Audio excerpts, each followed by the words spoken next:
부동산 PF 사업장 부실 우려에 금융당국이 위기가 확산되지 않도록 PF 구조 조정을 미루지 말라며 연일 경고하고 있습니다.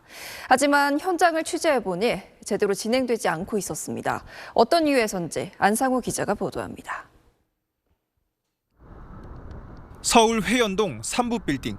지난 2021년 한 자산운용사가 1,100억 원에 매입한 후 분양형 오피스텔 사업을 추진했지만 첫 삽도 뜨지 못했습니다. 공사한다고 이렇게 펜스는 쳐놨잖아요. 오래됐어, 그건 1년 넘었어.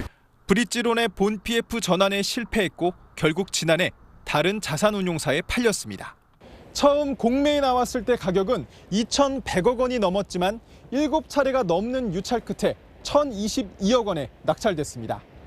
자산관리 공사를 통해 1조 펀드를 조성해 부실 PF 사업장의 새 주인을 찾아주는 사업.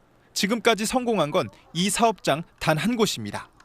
그나마 가격을 반값 이하로 떨어뜨린 덕분에 가능했던 것으로 사업자와 금융기관 간 가격에 대한 시각차가 커 전체적으로 진행 속도가 저조합니다. 서울 서초구의 옛 쉐라톤 호텔 부지에 지어질 초고급 주택개발사업단지도 최근 매각 논의가 이루어졌지만 가격 등 이견에 무산됐습니다. 금리도 많이 올랐고 공사비도 많이 오르다 보니까 기존에 투입하셨던 비용을 전부 다 보전해드릴 수 없게 되는 거죠. 그래서 일부 할인을 해야 되는데 그 할인에 어떤 간극이 좀 생기는 것 같아요. 당국은 금융기관이 좀 더 받아내려 만기를 연장하며 부실을 뒤로 미룰 경우 추후 충격이 커질 것으로 보고 대손 충당금을 선제적으로 쌓아 손실을 인식하라고 강하게 경고하고 있습니다. 그럼 싸게 내놓을 수 있고 사업성이 개선되니 매수자가 PF 사업을 이어가는 선순환이 가능하다는 판단입니다.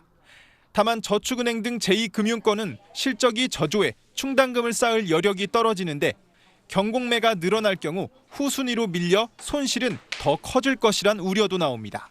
사업이 굴러갈 수 있는 사업인데도 불구하고 퇴출을 시켜버리면 그 사업을 하면서 들였던 브릿지 론 같은 경우도 다 못 받죠. 부실 채권이 되는 거죠. 또 지나친 속도전은 알짜 사업장 위주의 구조조정을 가져와 부실 사업장은 더 뒤로 밀리는 부작용도 나올 수 있습니다. SBS 안상우입니다.